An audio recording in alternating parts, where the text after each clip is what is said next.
మాధవీలత గారు సరదాగా మనం కొన్ని ఫోటోలు మీవి చూద్దామా సరదాగా? అంటే గతంలో మీ ఫొటోస్ ఎలా ఉన్నాయి, తర్వాత ఎలా ట్రాన్స్ఫర్మేషన్ అయింది, మీ యాక్సిడెంట్ గతంలో ఎలా ఉంది, ఇప్పుడు జస్ట్ ఫర్ ఫన్ మీకు కొన్ని చూపిస్తాను. దాంట్లో అవేమీ తప్పుగా ఉన్నాయని కాదు, బట్ ఇప్పుడంతా మీ ప్రతిదానికి నేను ఏది ఎప్పుడు ఎందుకు నుంచి ఎలా ఉన్నానో నాకు తెలుసు కాబట్టి నాకు ఇబ్బంది లేదు. ఇలా ఉండే మాధవీలత ఇప్పుడు ఇలా ఉండే మాధవీలత ఏంటి ఇంత? అది మా ఇంట్లో మీకు అది చెప్తాను. నేను ఆ రోజు ముందు రోజు రాత్రి చాలా లేటుగా పడుకున్నాను, నైట్ డ్రెస్లో ఉన్నాను నేను. మా ఇంటికి ఒక అమ్మాయి వచ్చింది. ఆ అమ్మాయి RSS నుంచి వచ్చారు. ఏం తల్లి వచ్చావు నువ్వు సడన్గా అంటే, ఏం లేదమ్మా నేను ఇట్లా మీకు విమెన్స్ డేకి ఇది ఇచ్చి వెళదాము అని అంటే, అలా చెప్పకుండా వస్తే ఎలారా తల్లి, నువ్వు కాబట్టి నేను గబుక్కని బయటకని వచ్చాను అని.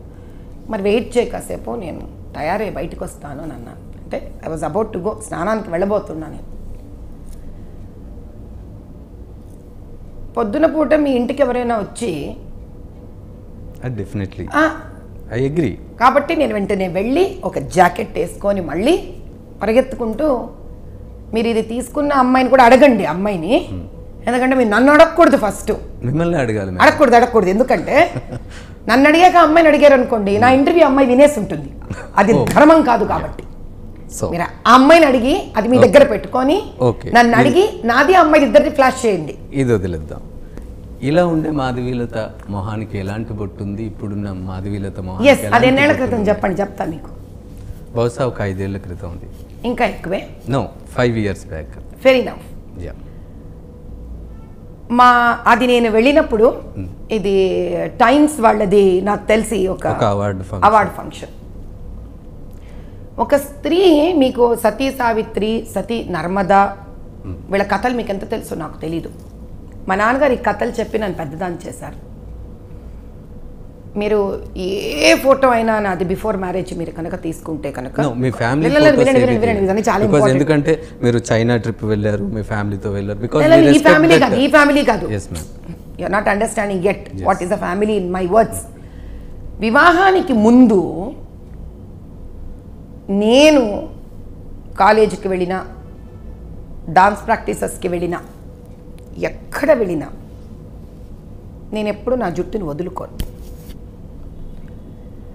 అది నేను పెరిగి వచ్చిన పద్ధతి. నాకు వివాహమైన తర్వాత, నాకు వివాహానికి ముందు నా చిన్నతనం నుంచి కూడా మా నాన్నగారు నాకు ఒకటే నేర్పించి పెద్ద చేశారు నన్ను. ఒక వయసు వచ్చిన తర్వాత, ఒక వయసు పెళ్ళికి ముందు వరకు తండ్రి మాట, అన్నదమ్ముల మాట, వివాహమైన తర్వాత భర్త మాట, ఒక వయసు దాటిన తర్వాత కొడుకు మాట వినడం అనేది సనాతన ధర్మం తల్లి అని చెప్తారు.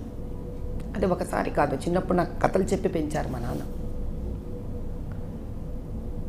దానిని నేను ఎప్పుడు తూచా తప్పకుండా పాటించిన వ్యక్తిని నేను. వివాహం అయిన తర్వాత, వివాహమైన జంటలు, భార్యాభర్తలు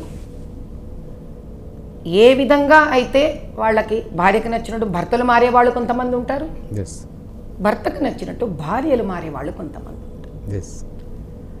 అలా మా వారికి కాస్త సటిల్గా తయారవ్వడం ఇష్టం, వారికి నచ్చినట్టు ఉండడం నాకు ఇష్టం. ఇది ధర్మము, ఇది సనాతనము. అది మా వారికి నచ్చినట్టు ఉండడం.